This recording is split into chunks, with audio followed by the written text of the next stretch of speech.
If you want some FIFA 23 coins, please check out MMOXP.com. Their link is down in the description. They're fast, cheap and reliable, and if you use code Rema, you can get yourself a 5% discount. So what's going on, guys? My name's Ash and welcome back to a brand new video on the channel. In today's video, guys, we're going to be looking at the new title update, or the patch that EA are going to release very shortly for FIFA 22. I believe at the moment, as we can see here, it's only for the next gen console, so I don't really think this is a change for the PS4 and Xbox One and that.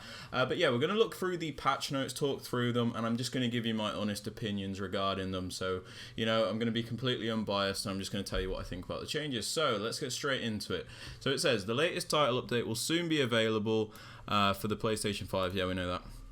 Okay, so FIFA Ultimate Team made the following changes. Added a chemistry indicator appearing on player items when previewing a swap between out of position player items. Suppose that's just a nice visual change, doesn't really mean much. Remove pack opening animations when redeeming stadium items from objectives, division rivals, squad battles and foot champs rewards. Thank God for that, that's another nice change. Remove several screens that would appear before playing individual foot moments. I didn't really notice that, but cool. A player item's secondary positions are now visible in the top left part of the screen. Okay, that is really nice because it's really frustrating having to scroll through all the players, you know, like through all the different I'm trying to think screens to see what positions they are, so that's quite nice. Address the following issues. So I don't think these are going to be fixed yet, so they're just saying that they know they exist. Some SBC rewards were missing the untradeable label, that's good. Yeah. The do not show this message again did not take effect when performing squad actions. Okay. The in-game scoreboard did not always display correctly. Who cares? Address some instances of a stability issue that could occur when opening packs. Of course they fixed the pack opening issues. Yep. Addressed another pack issue. Okay. So, moving on to the gameplay. Chipped penalty shots can only be performed towards the middle third section of the goal. That's interesting, but again, chipped penalty shots are kind of a minor part of the game, so I'd imagine what it means is they can only be like pretty central. I still think you'll be able to hit them slightly to the left or to the right, but they're like more central. So again, I don't really mind that because sometimes the chipped penalty shots in the top corners were like unstoppable, so I don't really mind that too much. Adjusted chip penalty shot ball trajectories to be less lofted overall. That's kind of cool because a lot of Panenkas on FIFA are very slow, when in real life they're usually quite a lot faster, so I suppose that's a nice change as well. Improve the likelihood of standing tackles winning the ball back. Again, I really like the sound of this, okay? I really want to say, well done EA, this is amazing, but I can't tell you how many times I've read this exact patch note in previous FIFA games. I really like the fact that they've said this, but honestly, guys, I don't hold much hope for it actually doing much. I think, like, although standing tackles are better this year than they were last year, for example, I still don't think you're going to notice a big difference with this change, but again, I'll remain optimistic. Hopefully, they stay true to their word and this actually works properly. And I don't like how it says improve the likelihood. It should say standing tackles win the ball back, because if you tackle a player, you should win the ball back. I know people like realism, but my god, it's frustrating. Okay, so you know, they're playing on words there. Improve the likelihood doesn't mean you'll win the ball back, so it could just be EA saying something. Increase the ball velocity for all ground passes. Oh god. Right, so I'm gonna get some stick for this one, and it goes against a few things I've said about this game. So a lot of you all know well, if you've watched my channel, I'm pretty irrelevant in the scheme of things, but basically I've said the game is a very sluggish game. So I said the game felt very unresponsive at times. Now, I wasn't actually complaining about the overall speed of the game. I actually liked the passing mechanics and the dribbling mechanics and the shooting mechanics, because I think passing in this game, you have to be a lot more controlled with it. You have to play extra passes to get the ball up to the pitch because they were slower as a whole. I think with this change, increasing the ball velocity for all ground passes, you're going to get a lot more people just pinging it from their back line right up to their strikers again, so it's going to cut out the build-up play. Again, I don't mind if this is a minor change and it's for like shorter passes, but if it's like, you know, those driven passes that go from centre back to striker, then Lord help us all, because we're in for FIFA 22 Part 2.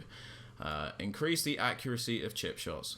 Okay, I don't mind that one because my chip shots never go in, even though other people seem to, so again, I'm not too bothered about that. Address the following issues. So again, these aren't actually being made, like these changes aren't being made yet. they're just being addressed. Goalkeepers could sometimes react too quickly. Yeah, I agree. I don't mind goalkeepers being terrible, so that's a pretty decent change. The problem I have with keepers is, like they say here, they sometimes save the shots that they just shouldn't save, they don't save the one. They don't save the ones they should save, and they save the ones they shouldn't. That's what I was trying to get to. But I'd rather them be like terrible opposed to too good, if you get what I'm saying. In some cases, shoulder challenges from behind did not result in a foul. Thank God they've said this, because that drives me nuts. Like, there's nothing that is more annoying than when you're like running through, someone pushes you in the back and the ref's like, nah, that's fine. So again, that's good that they're addressing that. Sometimes keepers position themselves too far off the goal line when attempting to save long shots. So I think this might nerf the Trivela shots a little bit, because the reason Trivela shots are so good is because they're very like dipped and they're very curved. So if a keeper's out of his net, that's a reason why they're so good. It's because they basically just go around and above them. So okay, I don't really mind that too much.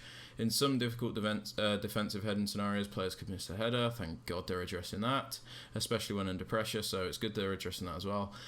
When attempting to run back to the goal line to save a chip shot, keepers could have incorrectly attempted to catch the ball instead. I haven't really noticed that one, but I'd imagine other people have if they've addressed it. Improved dribbling, animation, transitions after taking a stumbling touch on the ball. Yeah, again, that's another good one. Sometimes it feels like when your player, like stumbles a little bit, they take like 5 years to recover, if you will.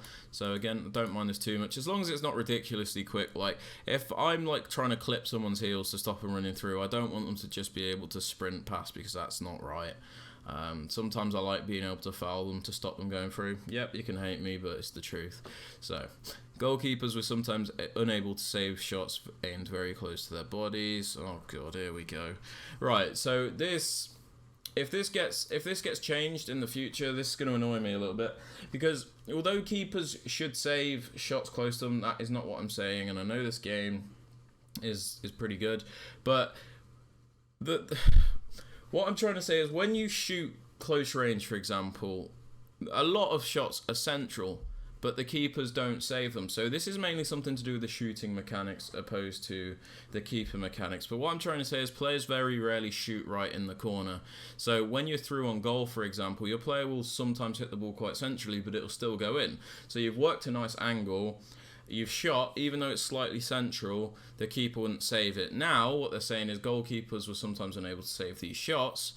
I feel like they're going to make that change so they save more of them, and then finishing becomes a little bit broken. That is just my honest opinion, because the amount of times the ball actually goes top corner from a shot is very rare. So this change in the future will worry me a little bit, because I think we're going to have some finishing inconsistencies if they don't get it right.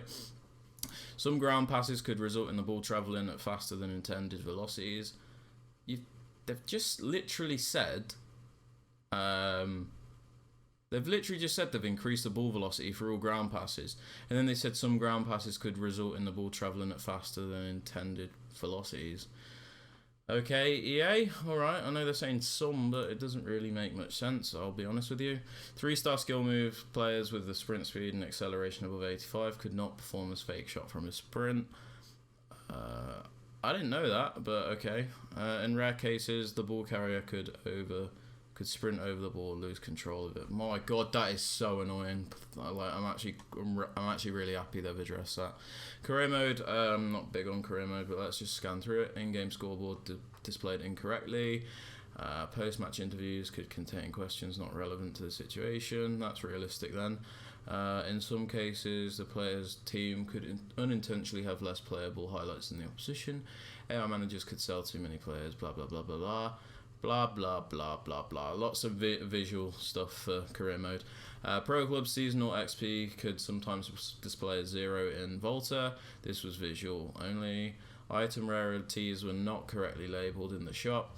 Pro Clubs team captain would take corner kicks instead of the assigned corner kick taker. That is really annoying, so I'm glad they fixed that.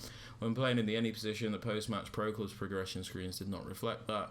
When a free kick was being taken, the camera changed to the free kick. Wait, what? Oh yeah, so all the teammates would see like the camera that the person taking the free kick would have. Yeah, that was a little bit annoying, so I don't mind that too much. And then they've got some general changes here. Pausing an EA TV video could launch career mode. Okay, kickoff. I thought it would launch Ultimate Team and send you to the store, but I was wrong apparently. Kickoff controller settings did always. Kickoff controller settings did always save if.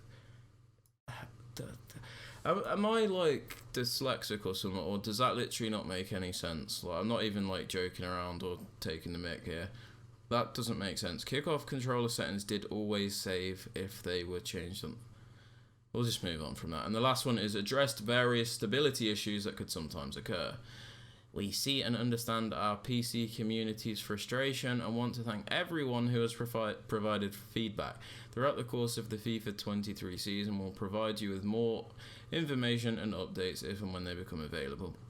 So that last message there is basically telling the PC players, we've heard that the game doesn't work even though you've spent 80 quid on our game, but we don't give a crap. You know, we've acknowledged it, but we're not going to fix it.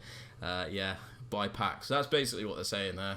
So unlucky if you're on PC. But yeah, that is all for the video, guys. If I'm being honest, I think some of the patch notes are okay, but some of them are worrying me a little bit. It feels like we're slowly drifting back off to FIFA 22.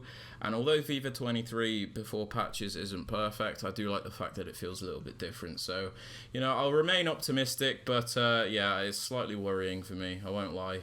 It sounds good on paper, but again, EA like to mess things up as they go along. But yeah, that's all for the video, guys. I hope you enjoyed it. Please leave a like, subscribe to the channel if you're new, and don't forget to turn on notifications so you're notified when a video is posted. And with all that aside, guys, I hope you have a fantastic rest of your day, and I'll catch you all later. Peace.